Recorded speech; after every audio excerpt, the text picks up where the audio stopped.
आज संडे है, इसलिए हम आज की न्यूज़पेपर की शुरुआत साइंस वाले हिस्से से करेंगे। पहली न्यूज़ हम देखने वाले हैं साइंस की, जो कि एक एंजाइम से रिलेटेड है। ऐसे बच्चे जो एसआईडीएस की बीमारी से मर जाते हैं, उनकी डेथ का कारण यहाँ पर खोजा गया है। एक सर्वे कंडक्ट कराया गया था, ठीक है। ये कंडक्ट कराया गया था ऑस्ट्रेलिया के वैज्ञानिकों के द्वारा। इन्होंने कंपेयर किया था BCHE लेवल को। 26 बेबीज़ का इन्होंने इस्तेमाल किया था जिनकी डेथ हो गई थी SIDS की बीमारी से। इसके अलावा 41 इन्फेंट्स भी थे हु डाइड ऑफ अदर कासेस। ऐसे बच्चे जिनकी डेथ कुछ अदर कारणों से हुई है, और 655 सर्वाइविंग इन्फेंट्स इसमें शामिल किए गए थे। तो इनके सर्वे में 26 बच्चे जिनकी SIDS से डेथ हो रही है, 41 इन्फेंट्स ऐसे थे जो अदर कारणों से मरे, और 655 सर्वाइविंग इन्फेंट्स के ऊपर इन्होंने सर्वे किया था। फैक्ट निकल कर ये सामने आया कि जो लेवल ऑफ एंजाइम है ये सिग्निफिकेंटली लोअर था in the infant who subsequently died of SIDS।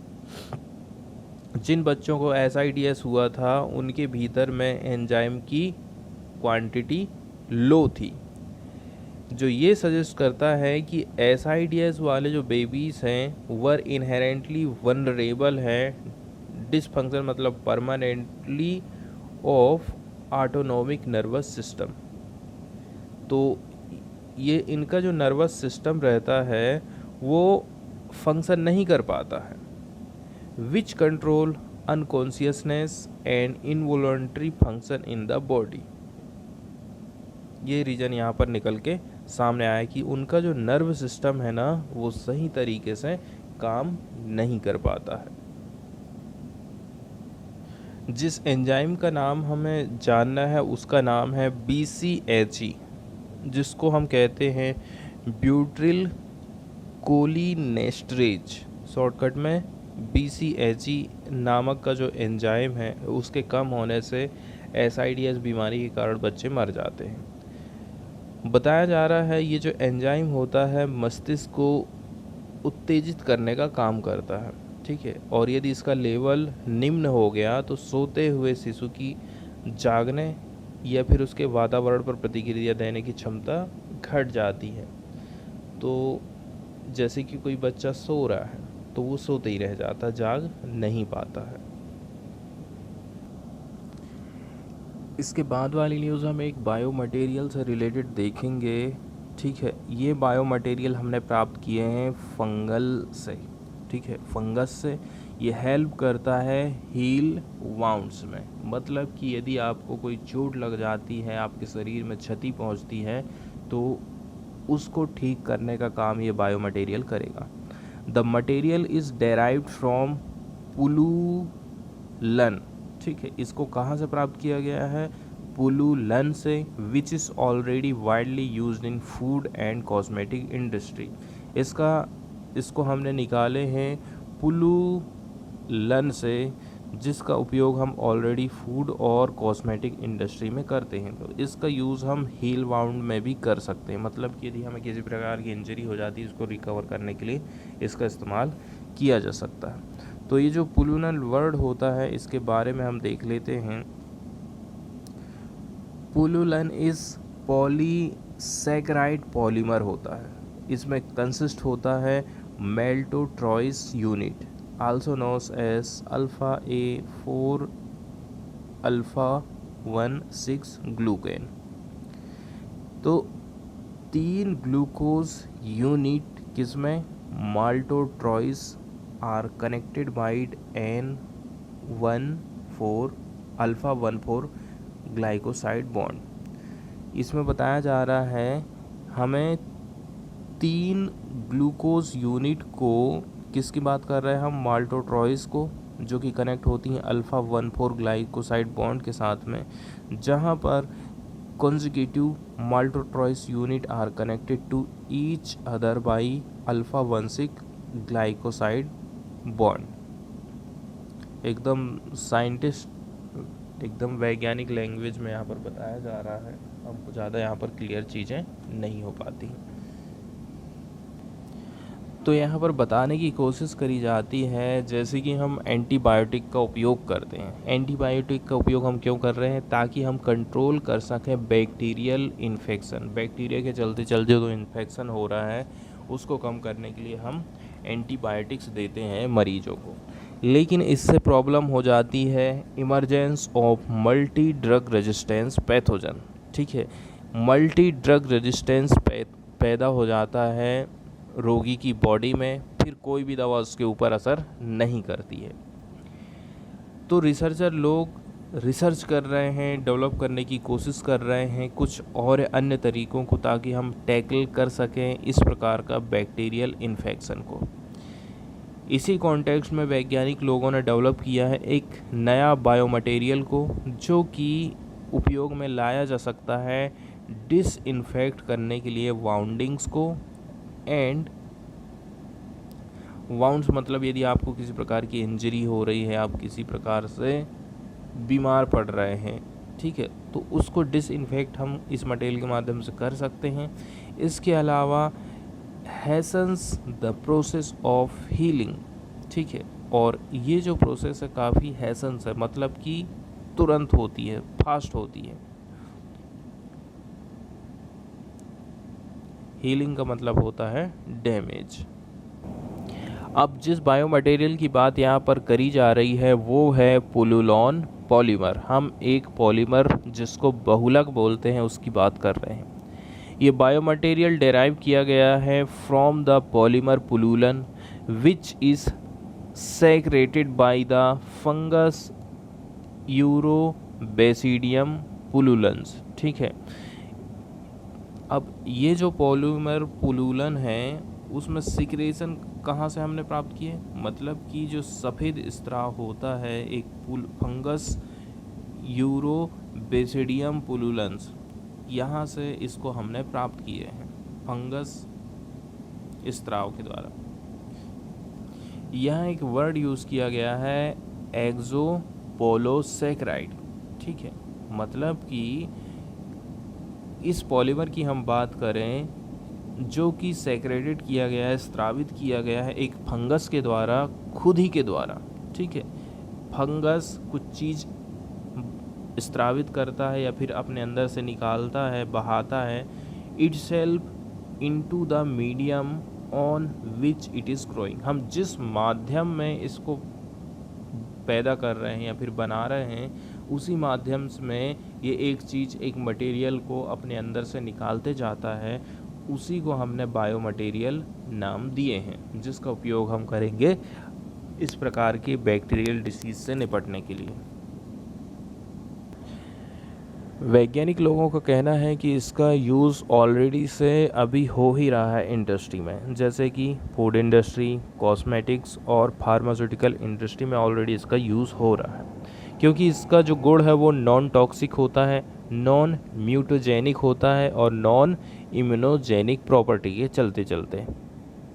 Further its ease of manufacture has also added to its appeal. एक न्यूज़ हम देखेंगे जो कि डीएनए से रिलेटेड है, ये भी साइंस की खबर है। तो सबसे पहले हम डीएनए और आरएनए को समझने की कोशिश करते हैं। डीएनए और आरएनए दोनों ही न्यूक्लिक एसिड होते हैं। इन दोनों की रचना न्यूक्लियोटाइड से ही होती है, जिसके निर्माण में कार्बन, शुगर, फास्फेट और नाइट्रोजन बेस की मुख्य भूमिका रहती है। डीएनए जहां आनुवांशिक गुणों को पिता से अपने पुत्रों में लेके जाता है, ठीक है, और कोशिकीय कार्यों के संपादन के लिए कोड प्रदान करता है, वहीं आरएनए की भूमिका उस कोड को प्रोटीन में बदलने का रहता है। तो डीएनए क्या काम करता है? सूचना को एक जगह से दूसरी जगह ले जाने का काम करता है। ये मेमोरी चिप की तरह, जैसे मेमोरी कार्ड रहता है ना, शरीर से संबंधित पूरी सूचना इकट्ठा करेगा और फिर एक पीढ़ी से दूसरी पीढ़ी तक आनुवांशिक गुणों को लेकर जाता है। डीएनए अन्य बड़े अणुओं को बनाने के लिए निर्देशों को कलेक्ट करता है, जिनको हम प्रोटीन कहते हैं। तो डीएनए प्रोटीन को कलेक्ट करता है। ये निर्देश प्रत्येक कोशिका के केंद्रक के भीतर गुणसूत्रों में इकट्ठे किए जाते हैं। फिर ये गुणसूत्र डीएनए के हजारों छोटे छोटे खंड से बने होते हैं, जिनको हम जीन कहते हैं। प्रत्येक जीन प्रोटीन के टुकड़े, पूरे प्रोटीन या कई विशिष्ट प्रोटीन बनाने के लिए निर्देशों को इकट्ठा करता है।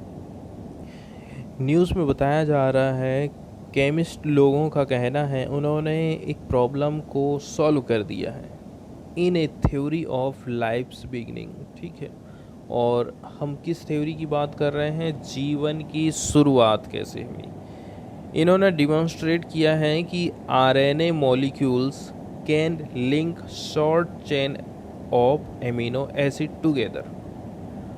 आरएनए के जो मॉलिक्यूल रहते हैं वे जोड़ने का काम करते हैं एमिनो एसिड को, एमिनो एसिड की जो चेन है ना उसको आपस में लिंक करने का काम करते हैं। This might have allowed for ever more complex RNAs, proteins and combination of to a possible path to the chemistry of life that we know today। अगली न्यूज़ आई है मंगल ग्रह से रिलेटेड। तो मंगल ग्रह पर कुछ खोज की गई है। खोज किस प्रकार की है? बताया जा रहा है मंगल ग्रह पर हाइड्रेटेड मिनरल्स डिस्कवर किए गए, ऐसे मिनरल्स जिसमें पानी पाया जाता था। इसकी खोज की गई है चाइना के रोबोटिक रोवर झुरोंग के द्वारा। ठीक, ऑन मार्स ये सजेस्ट करता है कि water was present on the planet surface. उसकी सरफेस पर वाटर मौजूद था for longer than previously thought. जितना हम सोचते थे उतने लंबे समय तक, ऐसा कहना है चाइना के वैज्ञानिकों का। According to an analysis of data, sign of water were detected in the sampled minerals from just 700 million years ago. एक न्यूज़ आई है पैरासाइटिक वॉर्म से रिलेटेड। पैरासाइटिक वॉर्म्स का मतलब होता है परजीवी जो कृमि रहते हैं या फिर कीड़े बोलते हैं, जिनको मनुष्य या पशु के शरीर में रहने वाले रोग कारक कृमि या फिर कीड़े। Parasitic worms are increasingly being named after scientist, friends and family. ज़्यादातर इनका नाम रखा जाता है वैज्ञानिक लोगों के फ्रेंड के नाम पर या फिर family. And more often honour male rather than female scientist. और इसमें पुरुष वैज्ञानिकों का सम्मान झलकता है महिलाओं की अपेक्षा। रिसर्चर लोगों ने एनालाइज किया था, लगभग 3000 स्पीसीज डिस्कवर की गई थी पिछले 20 साल में। The analyse uncovers biases in taxonomy and could be used as a jumping off point for rethinking how scientists name species। तो ये फिर से प्रकाश डाला जा रहा है कि हमें एक बार फिर से सोचने की ज़रूरत है।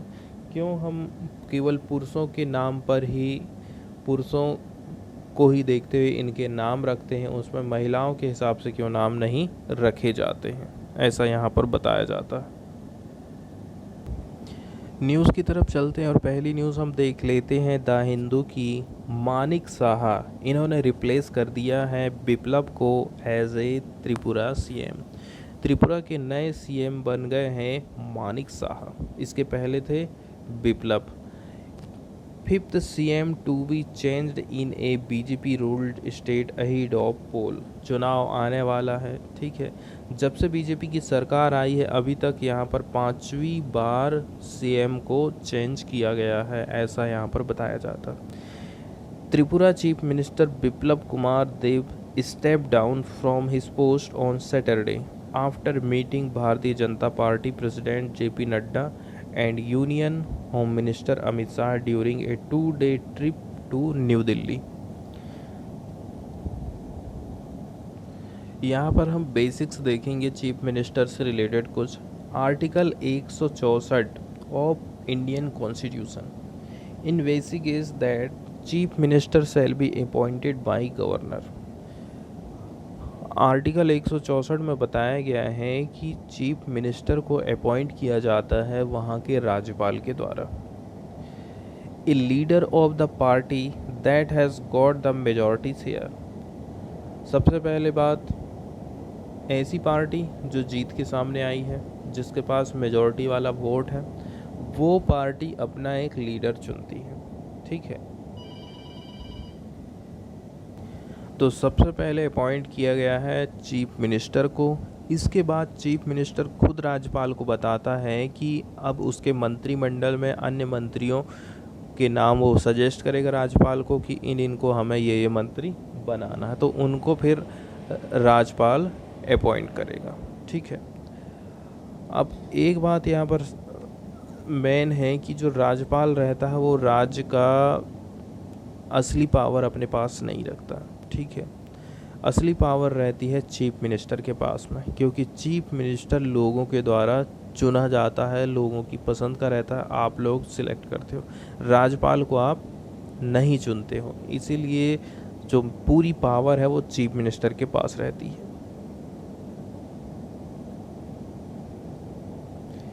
एक ऐसा व्यक्ति जो कि स्टेट लेजिस्लेचर का मेंबर नहीं है, विधानसभा का सदस्य आप नहीं हो, तो भी चीफ मिनिस्टर आपको अपॉइंट किया जा सकता है 6 महीने के लिए, within which time he should be elected to state legislature, failing which he ceases to be chief minister। आपको विधानसभा का चुनाव लड़ना होगा और सदस्यता हासिल करनी पड़ेगी 6 महीने के अंदर। यदि आप नहीं कर पाते हो ऐसा, तो आपको अपने पद से इस्तीफा देना पड़ेगा। टर्म की बात करें तो term of chief minister is not fixed. ठीक है, एकदम फिक्स नहीं की गई चीफ मिनिस्टर का कार्यकाल। And he holds office during pleasure of governor. Governor जब तक चाहेगा तब तक वो बना रहेगा, लेकिन इसका मतलब ये नहीं है कि वो उसको कभी भी हटा सकता। वो उसको तभी हटाता है जब वो अपनी पार्टी की मेजॉरिटी को विधानसभा में खो देता है।